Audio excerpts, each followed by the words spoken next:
Hello guys, welcome back to my channel. তো আজকে দেখো আমি আর আমার বর গেছিলাম একটু রেস্টুরেন্টে, গুড ওয়েল নাম, যেটা হচ্ছে শ্রীরামপুরে। আর ওখানকার রেস্টুরেন্টটা ফুললি চাইনিজ।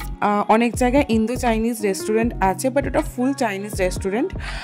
অ্যান্ড ওখানে গিয়ে দেখো আমি মেনু কার্ড দেখছি, ভেবে গেছিলাম যে ওয়ান্টন খাবো অ্যান্ড অন্য কিছু একটা নুডলসের মধ্যে ট্রাই করার ইচ্ছা ছিল। তো যাই হোক, তো ওখানে গিয়ে আমরা ওয়ান্টন অর্ডার দিই অ্যান্ড একটা সুপি নুডলস অর্ডার দিই।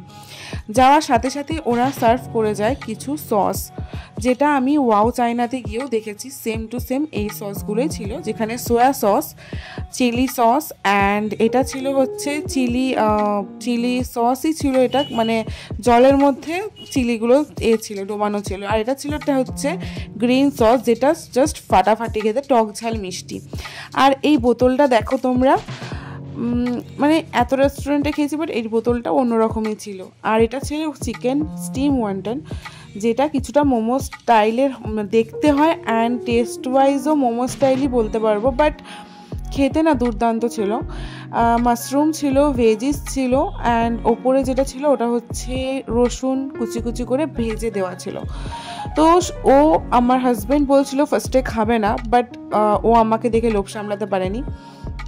যাই হোক, দেখো এই চিলি সসগুলো দিয়ে না বেশি ভালো লাগছিলো খেতে। আমি ফার্স্টে উইদাউট সস খেয়েছি, তো সেটাতে আমার খুব ভালো লাগেনি, মানে জাস্ট সিম্পল ছিল, salt and black pepper, but sauce দিয়ে ভালো লাগছিলো। অ্যান্ড এটা ছিল সেকেন্ড, যেটা আমরা অর্ডার দিয়েছি সুপি নুডলস, যার মধ্যে ছিল চিকেন বলস ছিল, ভেজিস ছিল অ্যান্ড এটাও মানে একদম টোটালি হেলদি একদম ফুড বলতে পারো। তোমরা ওখানে গিয়ে যদি খাও, তোমাদের সস অ্যাটাচ করে খেতে হবে। আই মিন তোমরা চিলি অ্যাড করতে পারো স্পাইসির জন্য, বা সয়া সস বেশি সল্টের জন্য। তো আমি অবভিয়াসলি চিলি সস অ্যাড করেই খাচ্ছিলাম, নাহলে আমার টেস্ট সেরকম খুব একটা লাগছিল না, কারণ ওটা বলছি না একদম হেলদি। তো খাওয়া শেষ, দেখো সব জায়গায় তো কিন্তু আমরা এই মৌরি বা টিকটিকি লজেন্সগুলো দেখতে পাই না, কিন্তু এরা দিয়েছিল। যাই হোক, তো ওখান থেকে খাওয়া দাওয়া শেষ, টাটা, দেখা হচ্ছে নেক্সট ব্লগে।